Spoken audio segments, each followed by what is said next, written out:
کسی نے ترغیب پر ووٹ دیا تو ٹھیک ہے، نہیں دیا تو پھر وہاں جو مقابلہ تھا آپ یہ بھی دیکھ لیں کہ ایک طرف سابق وزیر اعظم اور ایک پیر گھرانے سے تعلق رکھنے والے یوسف رضا گیلانی اور اس کی شخصیت، اور ایک طرف IMF کا نمائندہ. میں تو سمجھتا ہوں کہ قومی اسمبلی کے اس الیکشن میں جو سینٹ کا الیکشن ہوا، قومی اسمبلی سمیت پوری قوم نے IMF کے نمائندے کو، جو حکومت کا نمائندہ تھا، اس کو مسترد کر دیا. تو کینڈیڈیٹ کا بھی فرق ہوتا ہے، اور اس حوالے سے انہوں نے بہرحال اپنی ضرور کوشش کی. پھر گیلانی صاحب کا تعلق پنجاب سے تھا، اور پنجاب کے MNA، اس کی شخصیت اور یہ ساری چیزیں جو ہے نا وہ شمار ہوتی ہیں. صحیح ہے. تو اس حوالے سے میں تو سمجھتا ہوں کہ کسی درجے میں وہ ایک بہتر الیکشن تھا.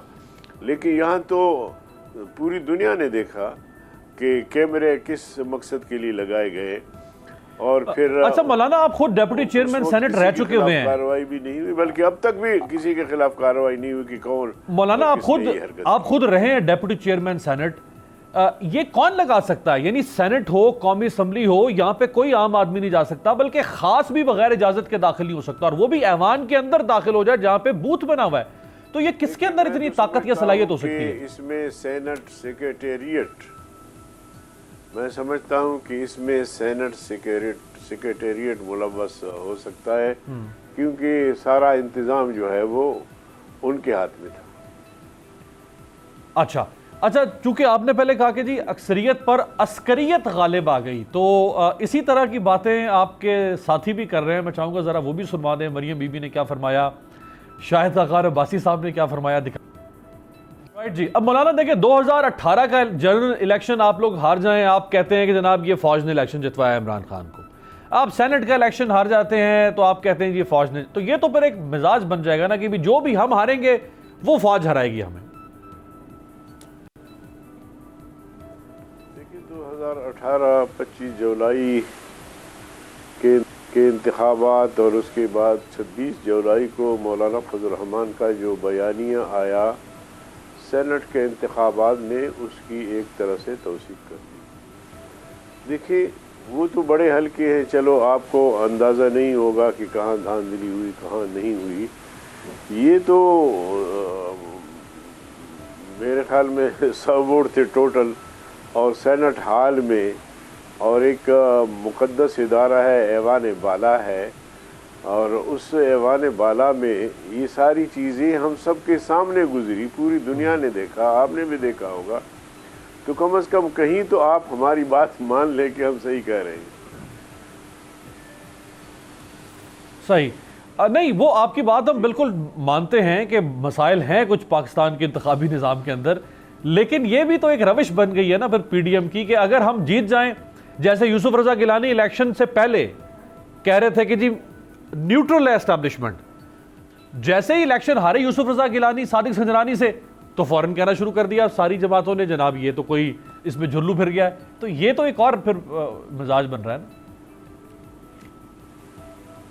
نہیں، میں جو عرض کر رہا ہوں کہ سینٹ میں جو کچھ ہوا سب کے سامنے ہوا، اس کو بول ٹی وی نے بھی دیکھا، ان کے نمائندوں نے بھی دیکھا، بالکل تمام چینلز نے دیکھا، پرنٹ میڈیا نے دیکھا، پوری دنیا نے دیکھی، وہ کیمرے دکھائے گئے، سب کچھ ہوا. یہ سب کچھ کیوں کر ہوا؟ آخر اس کے پیچھے کچھ عوامل تو ہوں گے نا. تو جو چیز چشمدید ہے، سب نے دیکھا، دنیا نے دیکھی، اب اس کو مسترد کرنا یا اس کو اس طرح سے ٹالنا کہ جی ہار گئے تو پھر دھاندلی ہوئی، جیت گئے تو پھر شفاف الیکشن ہوا، ہم یہ نہیں کہہ رہے ہیں. ہم یہ کہہ رہے ہیں کہ ہم سب کے سامنے یہ ساری چیزیں ہوئی ہے، تو کون اس کا ذمہ دار ہے؟ رائٹ. چلیں اب سینٹ الیکشن کے بعد ذرا اب اگلا جو دلچسپ شروع ہونے والا ہے معاملہ وہ آپ کے لانگ مارچ کا ہے، جو آخری ہفتے میں شروع ہوگا مارچ کے. تو فواد چودھری وفاقی وزیر نے ایک پیشکش کی ہے آپ کو، اگر وہ آپ کو قبول ہے یا نہیں، سنوائیں جی. رائٹ جی، تو مولانا صاحب آپ بھی اس ملک کے مسئلے حل کرنا چاہتے ہیں، وہ بھی کہہ رہے ہیں ہم بھی مسئلے حل کرنا چاہتے ہیں، تو مسئلے حل کرنے کا راستہ فیض آباد پل تو نہیں ہے نا؟ آئیں ہمارے ساتھ بیٹھیں۔ جس حکومت کو جس کے ارکان کو ہم دھاندلی کا پیداوار سمجھتے ہیں اور جنہوں نے 2.5 سال میں اس ملک کو بھکاری بنا دیا، جنہوں نے معیشت کو تباہ و برباد کر دیا، جو ملک کو ڈیفالٹ ہونے تک پہنچایا، ایسے لوگ کس اختیار کے مالک ہیں کہ ہم ان کے ساتھ بیٹھ کے اور ان مسائل کو حل کریں؟ دیکھیے، انہوں نے بڑے بڑے دعوے کیے تھے، 1 کروڑ نوجوانوں کو روزگار فراہم کریں گے اور 50 لاکھ لوگوں کو گھر بنا کے چابیاں ان کے حوالے کریں گے، ڈالر کو نیچے لائیں گے اور روپے کو آسمان کی بلندی تک پہنچائیں گے، اور پاکستان کی معیشت کو اتنا طاقتور بنائیں گے کہ دنیا سے لوگ آ کر یہاں نوکریاں کریں گے، قرضے جلدی ختم کروائیں گے۔ اب آپ مجھے بتائیں کہ ان دعووں میں سے کسی دعوے پر عمل ہوا؟ کوئی میگا پروجیکٹ لے کر آئے، لوگوں کو روزگار فراہم کیے؟ لاکھوں لوگوں کے گھر جو ہے وہ گرائے جا رہے ہیں انکروچمنٹ کے نام سے، لوگوں کو بے گھر بنائے جا رہے ہیں، لاکھوں لوگوں کو بے روزگار کیا ہے، اسٹیل مل سے لے کر جناب علی جہاں جہاں آپ کے صنعتیں ہیں وہ ٹھپ ہو کر رہ گئی، انویسٹر بھاگ کے ملک سے جا رہے ہیں، کوئی انویسٹر یہاں کا رخ نہیں کر رہا۔ تو ایسے لوگ دنیا بھی سمجھتی ہے کہ یہ شو پیس ہے، ان کے ہاتھ میں کچھ نہیں ہے، اچھا یہ کچھ کر سکتے ہیں۔ مولانا آپ کو یاد ہوگا ایسے لوگوں سے بیٹھ کے ہم مذاکرات کر کے کیا مسائل حل کر سکتے ہیں؟ بالکل صحیح مولانا، آپ کو یاد، آپ کہہ رہے ہیں کہ جی ان کی پرفارمنس برباد، انہوں نے ملک کو برباد کر دیا ہے، یہ اس قابل نہیں ہے کہ ان کو ملک چلانے دیا جائے۔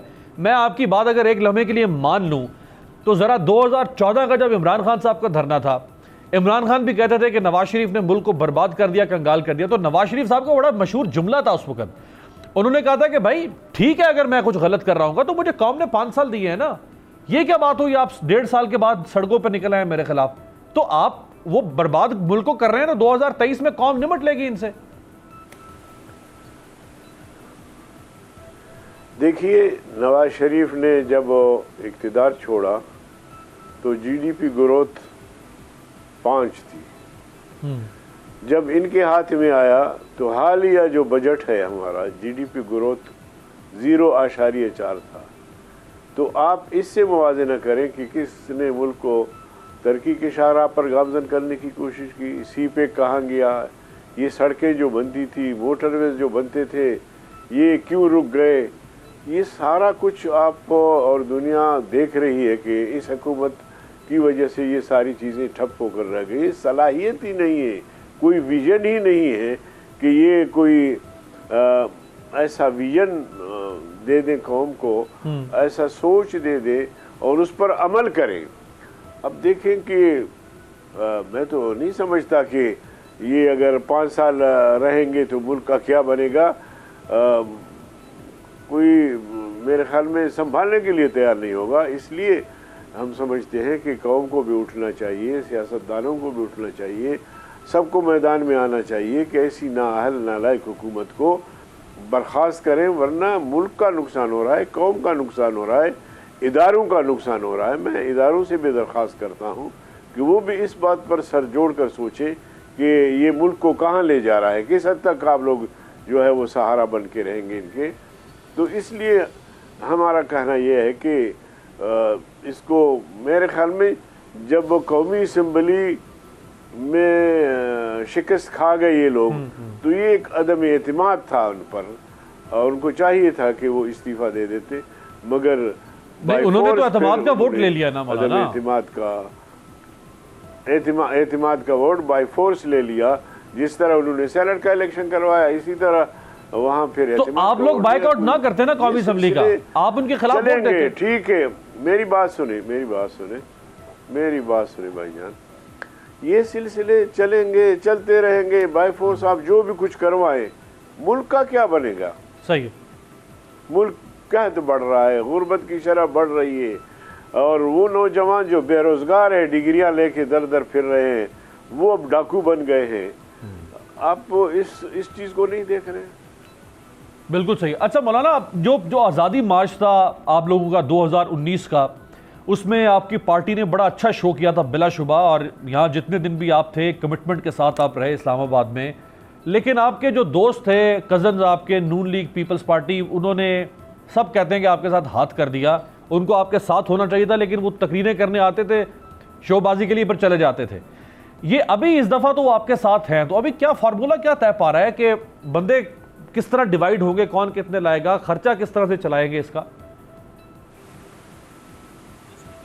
دیکھیں، آزادی مارچ وہ جمعیت علماء اسلام کے زیر اہتمام تھا، انتظام ہمارا تھا. مارچ ہمارے پلیٹ فارم سے ہوا، لیکن وہ ہمارے ساتھ کہیں آ کے شریک ہوتے تھے اور اسٹیج پہ بھی نظر آئے، آپ نے دیکھا ہوگا. لیکن نفری اعتبار سے سارا نفری تقریباً جمعیت علماء اسلام کا تھا. ANP نے بھی اپنی حاضری بھرپور لگائی، لیکن اس کے بعد وہ چلے گئے. 15-16 دن ہم ہی بیٹھے رہے. اور یہ جو لانگ مارچ ہے، اس میں PDM کی تمام جماعتیں شامل ہیں، اور مجھے یقین ہے کہ یہ اس سے بھی بھرپور ہوگا. اور اس کی تفصیلات طے کرنے کے لیے 16 کو سنا ہے کہ PDM کا سربراہی اجلاس ہے، تو اس میں مزید تفصیلات طے کی جائیں گی. ویسے طے یہ ہوا ہے کہ ہر پارٹی جو ہے وہ اپنے اخراجات خود برداشت کرے.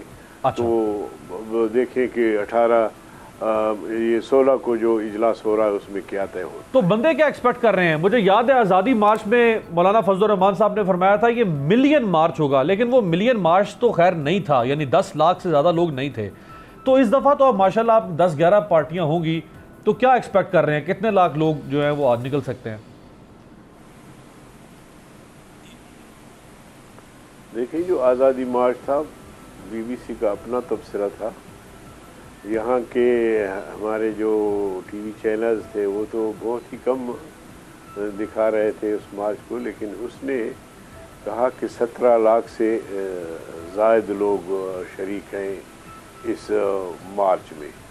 تو اگر جمعیت علماء اسلام کے پلیٹ فارم سے 17-18 لاکھ لوگ جمع ہوتے ہیں، تو پھر 20-25 لاکھ تو ہونی چاہیے.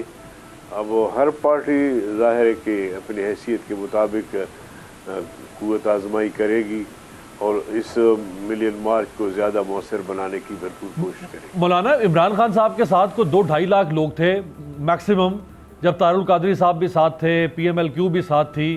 تو خوف کرو، 2-2.5 لاکھ کہاں تھے اللہ کے بندے. نہیں، میں ان کے کوٹ کر رہا ہوں، میں ان کا کوٹ کر رہا ہوں جو وہ دعویٰ کرتے ہیں. میں ان کا کوٹ کر رہا ہوں جو وہ دعویٰ کرتے ہیں کہ ہمارے ساتھ اتنے لوگ تھے.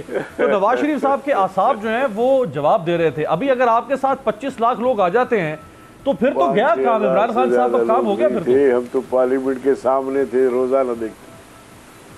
جی میں کہہ رہا ہوں اگر 25 لاکھ لوگ، کیا بنا آپ کا؟ میں نے کہا مولانا اگر 25 لاکھ، وہ کہتے ہیں عمران خان کہتے ہیں میرے پاس 2-2.5 لاکھ لوگ تھے، میں نے حکومت ہلا دی تھی.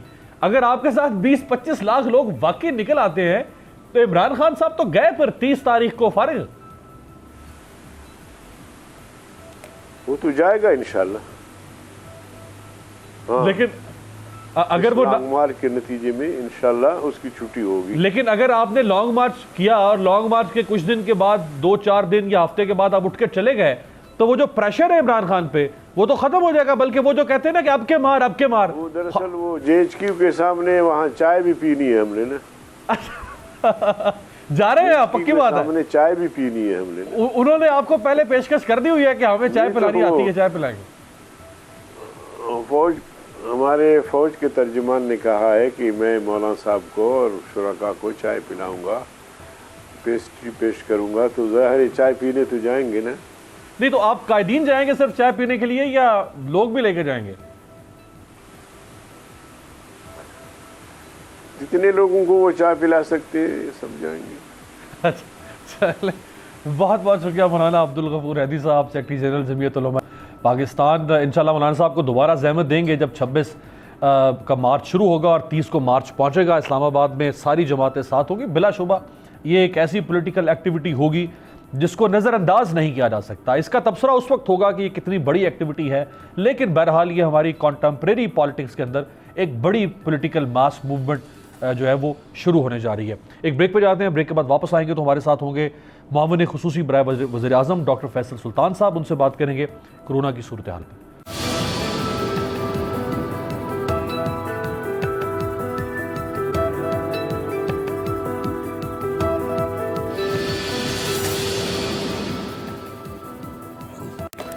بریک کے بعد خوش آمدید. ہمارے ساتھ موجود ہیں ڈاکٹر فیصل سلطان, اسپیشل اسسٹنٹ ہیں وزیر اعظم پاکستان کے معاون خصوصی برائے امور صحت. اور چونکہ تیسری لہر اس وقت دوبارہ کورونا کی شروع ہو چکی ہے, نہ صرف پاکستان بلکہ دنیا کے مختلف خطوں میں اور ممالک میں, اور پاکستان میں ایک بار پھر مختلف شعبہ زندگی میں پابندیاں نافذ کر دی گئی ہیں. تو ڈاکٹر صاحب سے آغاز کرتے ہیں. سب سے پہلے تو جو ویکسین ہے اس کے اوپر بات کرتے ہیں. ڈاکٹر صاحب, یہ ایک تو ایسٹرازینیکا ہے, ایک سائنو فارم ہے, ایک سپوٹنک ہے شاید جو روس کی ویکسین ہے. تو سب سے پہلے یہ بتائے گا کہ کتنی قسم کی ویکسین ہے جو پاکستان میں اس وقت آ رہی ہیں, گورنمنٹ کون سی ویکسین امپورٹ کر رہی ہے, پرائیویٹ سیکٹر کون سی ویکسین امپورٹ کر رہا ہے؟ اچھا جی, اس وقت جو واضح طور پہ جن کی اپروول ہے وہ تو 3 مختلف ویکسینز ہیں, جو کہ 4 بلکہ جو اپرووڈ ہیں. ایسٹرازینیکا ہے, سائنو فارم ہے, کینسائنو ہے اور سپوٹنک ہے. یہ 4 ویکسینز ہیں جن کا اپروول موجود ہے, یعنی ان کو لانے کی اجازت ہے. اس وقت جو موجود ہے اور جو اویلیبل ہے اور جو استعمال ہو رہی ہے وہ سائنو فارم ہے, جو ایک چینی اوریجن کی ویکسین ہے, اور یہی ہے جس کا استعمال براڈلی اس وقت ہو رہا ہے ملک کے اندر. اس کے علاوہ ہمیں متوقع آمد ہے ایسٹرازینیکا کی اور کینسائنو کی, دونوں کی. اس کے علاوہ کچھ ہم سنتے ہیں کہ جو سپوٹنک ہے اس کو پرائیویٹ سیکٹر کوشش کر رہا ہے امپورٹ کرنے کی. ابھی تک ہمیں کوئی اس کی کلیئر نمبرز ہمارے سامنے نہیں ہے کہ ان کو اویلیبل ہو گئی ہو, لیکن امید ہے کہ یہ 4 اور اس کے علاوہ دیگر جو ہیں مینوفیکچررز جو کہ مستند ہیں ان کی ویکسینز بھی وقت کے ساتھ آ جائیں گی. لیکن اس وقت جو بیشتر جو ہمارے حساب سے تو جو ڈپلائمنٹ ہے وہ سائنو فارم کی. اچھا, جو گورنمنٹ امپورٹ کر رہی ہے, گورنمنٹ کو یہ ڈونیشن مل رہی ہے مختلف ممالک کی طرف سے, جیسے چائنا کی ہے, اگر سائنو فارم تو چائنا نے ڈونیٹ کی ہے ویکسین پاکستان کو, یا گورنمنٹ جو امپورٹ کر رہی ہے وہ پیمنٹ کر کے امپورٹ کر رہی ہے؟ 2 چیزیں ہیں جی. اس وقت تک جو آئی ہے ویکسین سائنو فارم وہ تو بطور گفٹ ہے. اچھا. اور جو ابھی فلفور ایک اور ٹرانش انشاءاللہ امید ہے آنے کی, وہ بھی گفٹ ہے. لیکن اس کے بعد کچھ آرڈرز بھی ہم نے پلیس کر رکھے ہیں, تو وہ پرچیز کے ذریعے بھی آئے. تو دونوں راستے ہیں. اس کے علاوہ ایک تیسرا راستہ جو ہم بتاتے رہے ہیں جو کوویکس ہے, جو ایک کنسورشیم ہے انٹرنیشنل بنا ہوا, جس کے ذریعے بہت سارے جو مڈل انکم کنٹریز ہیں, لو مڈل انکم کنٹریز, ان تک دوائی پہنچانے کے لیے ایک طریقہ کار ہے, اور وہ بھی ہمیں فری ہی دستیاب ہوگی. سو یہ مکس ہے بہت ساری آپشنز کا. اچھا ڈاکٹر صاحب, جو پرائیویٹ سیکٹر امپورٹ کر رہا ہے ویکسین, اس کی جو پرائس ہے وہ گورنمنٹ ڈٹرمن کر رہی ہے یا پرائیویٹ سیکٹر خود سے ڈٹرمن کر رہا ہے؟ جی, اس کو, اچھا یہ بہت اہم سوال ہے. اس پروسیس کو کا پہلا مرحلہ طے کرنے کے لیے ضروری تھا کہ ایک ان کو اجازت دی جاتی کہ وہ دوا کو رجسٹر کر پائیں بغیر ایک فکس پرائس کے, صرف اس لیے کیونکہ کوئی کمپیریٹر پرائس جو تھی موازنے کے لیے کوئی اور قیمت دنیا میں موجود نہیں تھی کہیں, کیونکہ اور وہ بک نہیں رہی پرائیویٹلی. لیکن اس کی اجازت اور رجسٹریشن کے بعد ہم نے اس کے اوپر ایک طریقہ کار جو قانون کے اندر موجود تھا, وہ طریقہ کہ اگر آپ کو کوئی کمپیریٹر پرائس نہ مل رہی ہو تو پھر آپ ایسے کرتے ہیں کہ جس پرائس پہ امپورٹر امپورٹ کر رہا ہے اس کے اوپر کچھ ان کو مارجن دے کے وہ پرائس سیٹ کر دی جاتی ہے. تو وہ فارمولا جو ہے وہ کیبنٹ نے اپروو کر دیا, اور انشاءاللہ اسی کے اوپر اس کی پرائس سیٹ ہوگی. تو اس لیے اس کے اوپر بھی ایک پرائس کیپ موجود ہوگا. رائٹ. اچھا, یہ جو میں کوشش کر رہا ہوں بالکل جو ایک کامن مین جس قسم کے سوال اس کے ذہن میں اٹھ رہے ہیں وہ آپ کے سامنے رکھوں. آپ نے کہا کہ 4 قسم کی ویکسینز ہیں, جس میں سے 3 آ رہی ہیں شاید کچھ پروسیس میں, اور چوتھی کا ایک اور آپ نے نام لیا.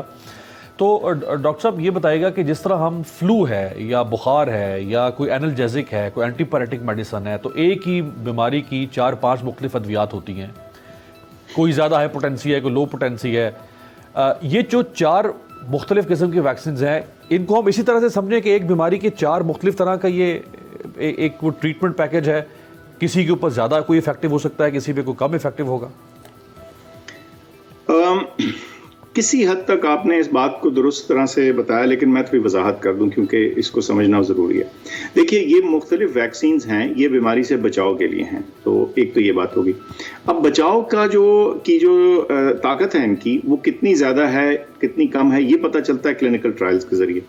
تو پاکستان میں ہم نے اپروو ہی وہ ویکسینز کی ہیں جن کا واضح طور پہ یعنی بغیر شک کے یہ بات ہے کہ وہ بیماری سے بچاؤ میں مدد کریں گی.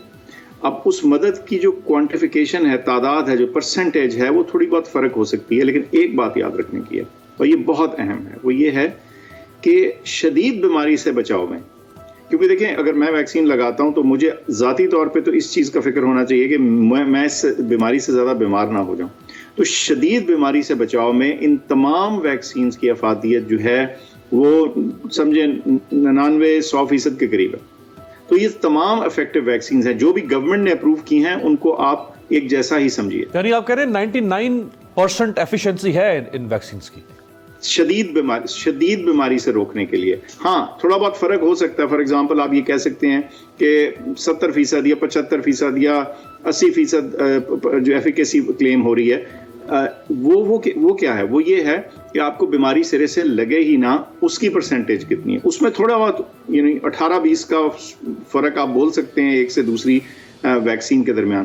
لیکن جو کلیدی چیز ہے، جو زیادہ اہم چیز ہے، وہ یہ ہے کہ ویکسین ہم اس لیے لگا رہے ہیں اپنی ذات کے لیے، تو اس لیے لگا رہے ہیں کہ ہم بیمار نہ ہوں. تو آپ کو شدید بیماری سے روکنے کے لیے تمام ویکسین تقریباً یکساں حد تک کامیاب ہیں. رائٹ.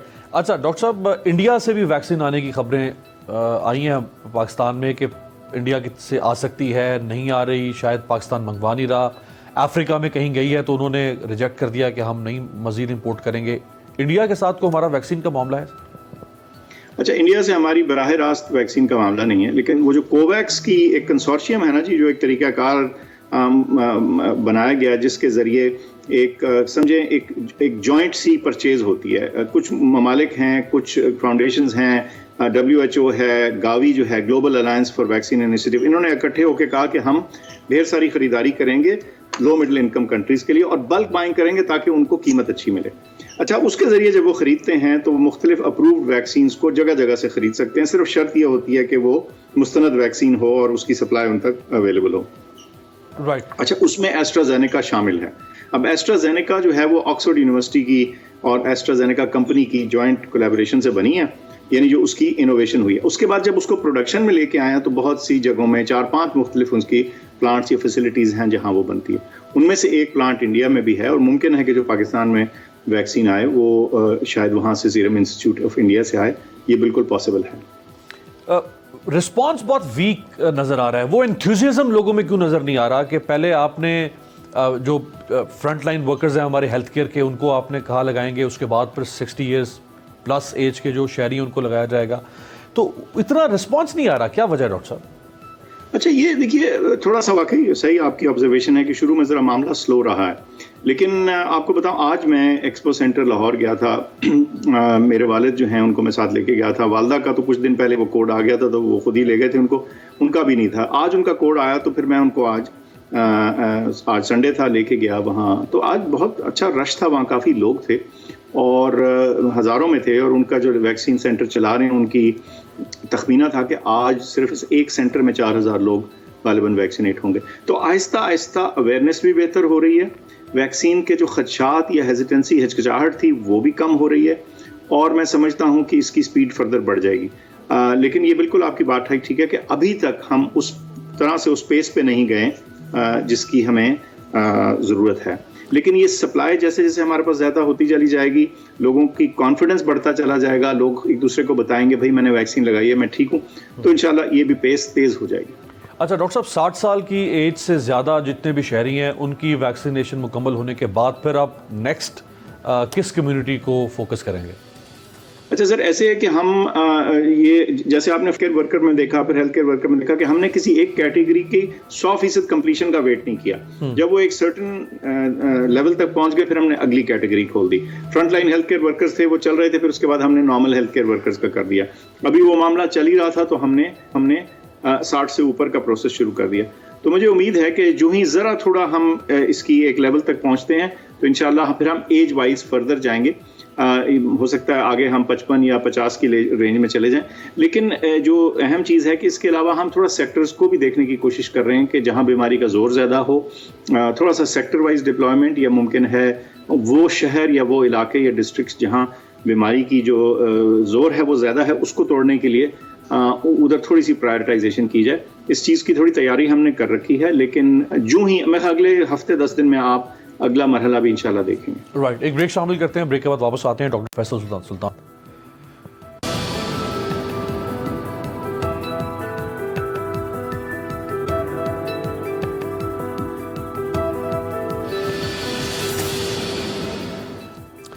بریک کے بعد خوش آمدید. ڈاکٹر فیصل سلطان, معاون خصوصی وزیر اعظم پاکستان, ہمارے ساتھ موجود ہیں. اب پتہ نہیں یہ تیسری وبا ہے, یہ اب آخری وبا ثابت ہوگی دنیا میں, یعنی یہ اب اس وائرس کو خاتمے کی طرف لے کر جائے گی, یا اس کے بعد کچھ اور چیلنجز انسانیت کے سامنے آئیں گے, اس پہ بھی بات کرتے ہیں. ڈاکٹر صاحب, ویکسین لگوانے کے بعد فار ایگزامپل اگر میں نے ویکسین لگوائی ہے تو اس بات کے کتنے امکانات ہیں کہ میں دوبارہ یا پہلی دفعہ یا دوسری دفعہ دوبارہ خدا نخواستہ اس وائرس سے انکاؤنٹر نہیں کر سکتا؟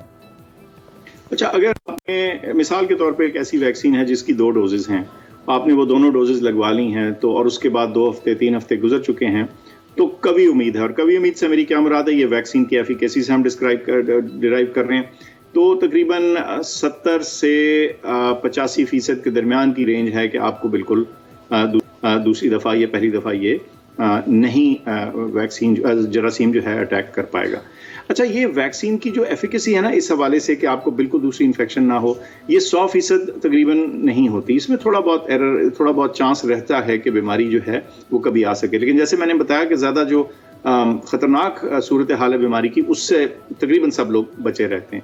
تو یہ ایفیکیسی ان دوائیوں کی, ان ویکسینز کی اچھی خاصی ہے, اور میں سمجھتا ہوں کہ اگر جو اس کی جو پراپر ریکمینڈڈ ڈوزز ہیں وہ لگ گئی ہوں اور 2-3 ہفتے کا عرصہ گزر چکا ہو, تو آپ کانفیڈنٹ ہو سکتے ہیں کہ آپ اس سے بچے رہیں گے. لیکن جب دنیا بھر میں ایک وبا چل رہی ہو تو اس صورت میں ماسک کا استعمال یا یہ سوشل ڈسٹینسنگ کو چھوڑ دینا کوئی عقل کی بات نہیں, صرف اس وجہ سے کہ یہ معاملات جو ہیں یہ ہمیں پھر بھی اگلی لہر سے بچا سکتے ہیں. جیسے آپ نے خود فرمایا, پہلی لہر آئی, پھر دوسری آئی, دوسری کے اندر بھی تھوڑا سا ایک توقف سا آیا, ایک اپ اینڈ ڈاؤن آیا, اور اب واضح طور پہ تیسری لہر یا اگلی لہر کہہ لیں آ چکی ہے. دنیا میں آپ نے یہ بھی دیکھا کہ جراثیم کے نئی اقسام بھی تھوڑی تھوڑی پیدا ہوتی ہیں, جن کو میوٹیشنز بولتے ہیں, سٹرینز بولتے ہیں. کبھی کبھار یہ سٹرین زیادہ خطرناک بھی ثابت ہوتے ہیں. تو اس لیے ابھی احتیاط کا دامن نہیں چھوڑنا.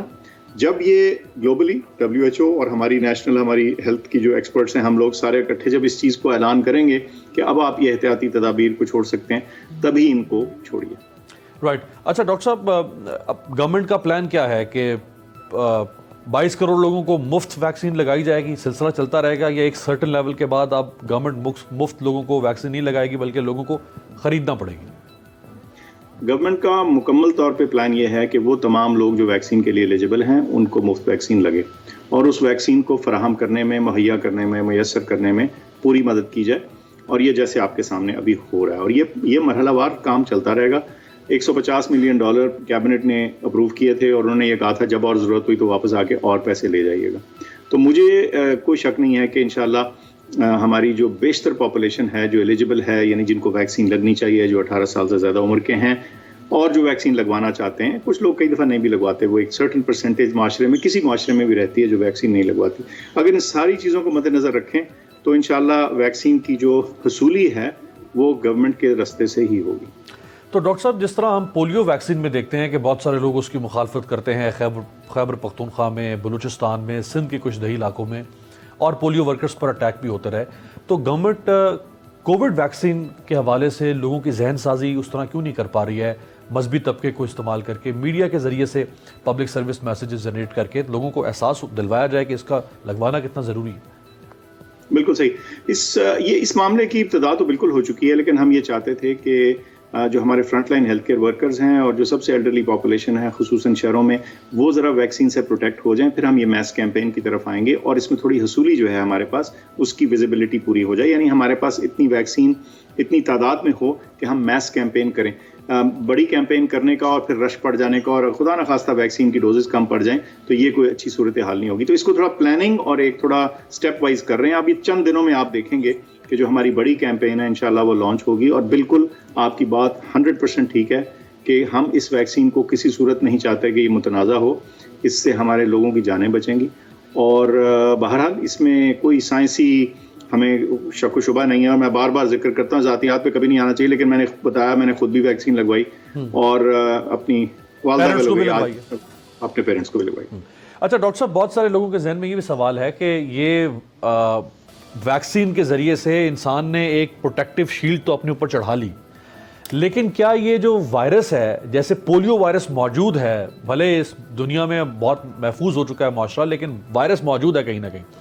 ویکسین کے آنے کے باوجود جب پوری دنیا میں 7.5 ارب لوگ ویکسین لگوا لیں گے تو یہ وائرس موجود رہے گا یا وائرس بھی ختم ہو سکتا ہے؟ اچھا، اب ہم نا مفروضوں کی ایک ڈومین میں آنا شروع ہو گئے، کیونکہ سائنسی طور پہ کچھ چیزیں ایسی آپ پوچھ رہے ہیں، بڑی سوفسٹیکیٹڈ پوچھ رہے ہیں، جن کا واضح طور پہ جواب دینا ناممکن ہے. لیکن یہ بتا دوں کہ جب آپ ویکسین کر دیتے ہیں ایک لارج انف پاپولیشن کو، اور یہ بڑی اہم شرط ہے، اور اس جراثیم کا جو نیچرل ہوسٹ ہے وہ صرف اگر انسان ہیں، تو پھر ایک پوائنٹ کے بعد امیونٹی کمیونٹی لیول پہ آ جاتی ہے اور وہ وائرس جو ہے معاشرے سے ختم ہو جاتا ہے، یا افیکٹولی ختم ہو جاتا ہے، پھیلنے کی اس کی قابلیت ختم ہو جاتی ہے. تو میں سمجھتا ہوں کہ اگر بہت کوئی خراب اسٹرین نہیں آتا اور دنیا کی بیشتر پاپولیشن ویکسینیٹ ہو جاتی ہے، اور اس پروسیس کو 1-2 لگ جائیں گے کیونکہ بہت غریب ممالک ہیں جہاں ابھی ویکسین کو مشکل شروع ہوئی ہے، تو یہ اگر صورتحال ہو جاتی ہے کہ زیادہ تر پاپولیشن دنیا کی ویکسینیٹ ہو چکتی ہے اور کوئی خدا نخواستہ نئی اس کی حیت یا شکل نہیں آتی، تو انشاءاللہ پھر ہم ایک دن آئے گا جب ہم یہ کہنے کے قابل ہوں گے کہ ہاں یہ وبا جو ہے، اس کورونا وائرس 19 جو تھی، یہ اب اپنے جسے کہتے ہیں اختتام کو جا رہی ہے. تو لیکن یہ ابھی وقت دور ہے میرے حساب سے. رائٹ. ڈاکٹر صاحب آخر میں ذرا جو ریسٹرکشنز ابھی آپ نے امپوز کی ہے نئی، اس کے اوپر اگر آپ لوگوں کو بتا سکیں کہ کن کن سیکٹرز کو آپ نے کرٹیل کرنے کا کہا ہے، یا وہاں پہ جو گیدرنگ ہے یا پیپل ٹو پیپل کانٹیکٹ ہے اس کو ریڈیوس کیا. اچھا، بہت شکریہ جی اس سوال کے پوچھنے کا، کیونکہ کئی دفعہ ہم اس بات کو ویکسین کی گفتگو میں کئی دفعہ یہ پیچھے رہ جاتا ہے، لیکن یہ بڑا اہم سوال ہے اور میں شکر گزار ہوں کہ آپ نے اس کے اوپر توجہ دلوائی. سب سے پہلے تو یہ کہ یہ جو فیصلہ ہے کہ کس سیکٹر کو یا کس ایکٹیویٹی کو ریسٹرکٹ کرنا ہے یا تھوڑا کرٹیل کرنا ہے، یہ ہم بالکل ایسے نہیں ہے کہ بغیر سوچے دیتے ہیں. بہت کوشش کرتے ہیں تمام اعداد و شمار کو دیکھ کے، تمام ٹرینڈز کو دیکھ کے، کہ آخر وہ کون سی چیزیں ہیں جن کے ذریعے یہ زیادہ پھیلنے کا چانس ہے. اور وہ تمام چیزیں جو ایک بند کمرے میں ہیں، جہاں ہر رش زیادہ ہے، زیادہ لوگ ہیں، تو جب آپ اس طرح سے اس کو دیکھتے ہیں تو ہمیں جو اسکول ہیں، اپنے جو تعلیمی ادارے ہیں، ان کی طرف نظر دوڑانی پڑی، خاص طور پہ پنجاب میں جہاں اس کی شرح پازیٹیوٹی کی 10 سے تجاوز کر گئی ہے، کم از کم کل کی تو 10% سے زیادہ تھی. اب بات یہ ہے کہ ایسی صورتحال میں آپ ٹارگٹ کرتے ہیں سب سے زیادہ رسک والی سچویشن کو، تو اسکولوں اور کالجوں کے علاوہ جو ڈائننگ تھی، یہ جو ریسٹورینٹس ہیں بند جگہوں میں ہوتے ہیں، ماسک بھی نہیں پہن سکتے، آپ کھانا کھا رہے ہیں ماسک کیسے پہنیں گے، وینٹیلیشن بھی اتنی نہیں ہوتی ہمارے یہاں. تو یہ ایک اور سیکٹر تھا جس کو کہ ہم نے منع کیا. پھر شادیاں، دیکھیے ہم شادی ایک کسی بھی معاشرے کا بڑا اہم حصہ ہے اور ہم اس کو سیلیبریٹ بھی کرتے ہیں، ہمارے لیے ایک بڑا خوشی کا موقع بھی ہوتا ہے، لیکن جو اس میں تعداد ہے لوگوں کی، خاص طور پہ بند جگہوں میں، وہ ایک رسک بن رہی تھی. تو اس کو بھی ریسٹرکٹ کیا ہے کہ اوپن ایئر میں کریں اور تھوڑے لوگوں کے ساتھ کریں. کچھ مارکیٹ ٹائمنگز کو بھی ریسٹرکٹ کیا. تو اور تھوڑا سا ہم نے پروونسز کو اور ڈسٹرکٹس کو انڈیویجول ان کی فلیکسیبلٹی بھی دی ہے کہ جہاں وہ چاہیں کہ اضافی کچھ سٹیپس وہ لینا چاہیں تو بھی وہ لے سکتے ہیں. اور یہی اعداد و شمار انشاءاللہ اگلے ہفتے 10 دن میں دیکھیں گے کہاں کو جا رہے ہیں، اور اس کے مطابق پھر ان کو اگر کچھ ایزنگ کا یا آسانی کی صورت بھی پیدا ہو سکتی ہے تو وہ بھی کریں. رائٹ. آخری سوال ڈاکٹر صاحب، آپ نے جب سے چارج سنبھالا اس منسٹری کا تو آپ کو سب سے بڑا چیلنج یہی آپ کے سامنے کھڑا تھا کہ آپ کووڈ سے پاکستان کو کیسے بچا سکتے ہیں. آپ کے جو پریڈیسیسر تھے ڈاکٹر ظفر مرزا صاحب، ان کا بھی آدھا سے زیادہ ٹینیور اسی جنگ میں گزر گیا، اور ان سے پہلے جو تھے کیانی صاحب، ان کے سامنے خیر ایسے حالات نہیں تھے. تو اللہ کرے کہ اس مصیبت سے ہماری جان چھوٹ جائے. لیکن آپ کے اوپر جو اصل ذمہ داری تھی وہ یہ ذمہ داری ہے کہ عمران خان صاحب کا جو ہیلتھ کیئر سسٹم اور جو ہیلتھ ریفارمز اور صحت جو عمران خان صاحب کہتے رہے، جو ان کے مینیفیسٹو کے ٹاپ 5 ان میں پوائنٹس میں ہیں، بلٹ پوائنٹس میں، اس کے اوپر اب آگے کیا کرنے جا رہے ہیں آپ؟ اچھا جی، یہ تو چیزیں آپ نے بتائیں جو ارجنٹ اور امپورٹنٹ تھی. ڈاکٹر ظفر اور میرے واقعی دونوں کے ٹینیورز میں ایک میجر چیلنج یہ رہا ہے، لیکن ساتھ ساتھ انہوں نے بھی اور میں نے بھی 2 اور 3 ایسے ڈائریکشن پہ کام کرنے کی کوشش کی ہے جو زیادہ اسٹریٹجک ہے اور جو ہیلتھ ریفارم کی اصل روح اور جڑ تک جاتے ہیں. اس میں ایک یہ جو ہیلتھ کیئر کی یونیورسل رسائی ہے، ہر ایک کے لیے ہیلتھ کیئر پہنچنا. خطرناک بیماریوں سے جو لوگ دیوالیہ ہو جاتے ہیں تو یہ صحت کارڈ والا جو پروگرام ہے اس کی ایکسپینشن ایک بہت میجر حصہ رہا ہے اور ابھی بھی چل رہا ہے. انشاءاللہ پنجاب نے اناؤنس کر دیا ہے کہ اس سال کے آخر تک پنجاب بھر میں کر دیں گے، کے پی نے کر دیا، ہم باقی پروونسز کے ساتھ بھی بات چیت کریں گے، تقریباً ہر جگہ یہ ہو جائے. دوسرا جو ہمارے پرائمری ہیلتھ کیئر کے اندر انٹرونشنز ہیں، جو یہ وہ DCP3 پروگرام جس کا لوگ ذکر کرتے ہیں، جس میں چھوٹی چھوٹی انٹرونشنز ہیں جس سے صحت عامہ کو فرق پڑتا ہے، اس پروگرام کو ہم نے آگے لے کے چلنا ہے اور اس کے لیے فنڈنگ ڈھونڈنی ہے اور کنونس کرنا ہے سب کو کہ اس کو سپورٹ کریں. تیسرا یہ جو بڑے ہمارے ادارے ہیں، بڑے میجر ٹیچنگ ہاسپٹلز ہیں، ان کی فنکشننگ میں ایک بہتری لانے کی کوشش کرنی ہے اور اس کے لیے وہ MTI ایکٹ آئی ہے. اس میں تھوڑا بہت بے وجہ تنازع بھی پیدا ہوا لیکن اس کو بھی ہم نے ریزالو کیا اور انشاءاللہ اس کو آگے لے کے چلیں گے. اس کے بعد جو یہ ریگولیٹرز ہیں، میڈیکل کے، نرسنگ کے، ڈرگ کے ریگولیٹر ہیں، ان کی جسے کہتے ہیں اصلاح اور بہتری جو تھی ضروری تھی، PMC ہو چکی ہے، وہ اپنا کام کر رہی ہے انشاءاللہ اور باقی جو ہیں انشاءاللہ آگے آ رہے ہیں. آخر میں یہ بیماریاں جو موجود ہیں، پریونٹیبل ڈیزیزز، ہر دفعہ اب نئی بیماری کے لیے کوئی NCOC تو نہیں بن سکتا، اس لیے ایک پرماننٹ نظام جو ہے جس کے ذریعے ہم یہ CDC پاکستان بنا رہے ہیں، نیشنل ہیلتھ ڈیٹا سینٹر بنا رہے ہیں تاکہ ایک بالکل مربوط طریقے سے یہ لے کر آگے چلیں. زبردست، بہت زبردست سر. اس پہ انشاءاللہ ایک اور نشست آپ کے ساتھ رکھیں گے آگے چل کے، پورا پرائم منسٹر کا جو ہیلتھ کیئر کا پیکیج ہے اس پہ بات کریں گے. بہت شکریہ ڈاکٹر فیصل سلطان صاحب ہمارے ساتھ موجود تھے. آپ سے ملاقات ہے، دیکھتے رہیے گا تبدیلی.